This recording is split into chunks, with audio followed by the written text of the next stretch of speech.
Red is full of surprises, but so is Liz. The Red and Liz fun parade continued on the Blacklist Season 5 Episode 2, but it seemed like Liz was having way more fun than she should have. After working with Red for 4 seasons, it was difficult to understand why she was so giddy watching him work his magic. It's not like she never watched him in action before. It's true she's looking at him through new eyes, but she's becoming much too comfortable, much too quickly. No matter what Red did, Liz had a big, goofy smile on her face. Sure, she questioned some of his actions, but it's almost as if she was doing it out of habit rather than actual concern or care. As much as she claims her alliance is with the task force, I'm not buying it. Right now she's like a little girl looking up to a father who can do no wrong.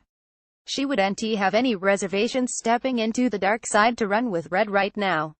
She'd do it in a heartbeat and never look back. Running with Red outside the lines of the law is like a thrill ride for her, but at least she recognizes she's becoming a different person.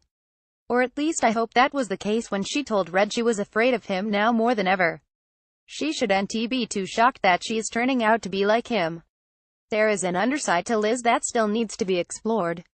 And hasn't Red been training her to think like a criminal since the very beginning so that she could be better at her job, so it was interesting that he didn't seem too thrilled that she was having a ball helping him out. Maybe he realizes he's gone too far bringing her into the fold, and he's being a typical father not wanting to see his daughter fall down the stairs. But that just doesn't feel right. Something else is bothering Red about her behavior this hour, but what it might be isn't clear. Red's manipulation skills always amaze me. He's had the task force eating out of his hand for quite some time, but now that he's in rebuild mode they have no choice but to do what he wants him to. It's especially true if they want to stay in business and under the radar of the new director who still hasn't arrived on the scene yet. And while it seemed like Red was going to double-cross Harold and team, he once again proved his worth by giving them Grayson Blaise on a platter. Harold should know better than to think Red would do him wrong. He needs the task force as much as they need Red. The entire premise of Grayson Blaise was a lot of fun. Red is still in his element even if he's not necessarily in the element he's used to being in. Red is adapting to his situation quite well, even going so far as to dress in something he would never be caught dead wearing in his old life, but he just tossed it off as part of the process. I love when he blurted out the truth to Blaise when he thought the gig was up. He had been leading the guy on for so long, and Red wasn't able to do it anymore until Liz saved the day when the painting finally arrived. Red was surprised it all panned out, but he didn't show it as he clicked right back into Red mode without missing a beat. Red was the true masterpiece this hour, but he always showed off some of his own skills cooking for a guy instead of beating him to a pulp to get the information he needed. I'd guess that it was the guy's last meal, but who knows?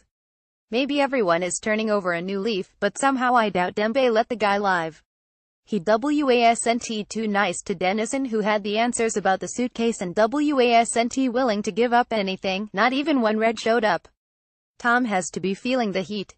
He knows that Red isn't going to stop until he finds the suitcase and will kill whoever gets in his way, even if it ends up being his daughter's husband. There's no love lost between Tom and Red. Red's been itching to pull the trigger on Tom for some time now and vice versa. He wants Red out of his life, and the mystery of the bones is the key. Red may be the underdog right now, but you can never count Red out. It won't surprise me if he has some idea that Tom knows about the bones. It was awkward between them at the apartment, and Liz picked it up immediately even if she was secretly hoping the two main men in her life might finally be getting along. How long before she starts asking questions and who is going to get burned first, Tom or Red? 13 TV characters you do not want knocking at your door. Over to you. What did you think of Grayson Blaise's Liz too giddy about working with Red? Is Red suspicious that Tom knows about the bones? Hit the comments and share your thoughts. If you need to catch up, you can watch the Blacklist online anytime right here via TV Fanatic. Lisa Babic is a staff writer for TV Fanatic. Follow her on Twitter.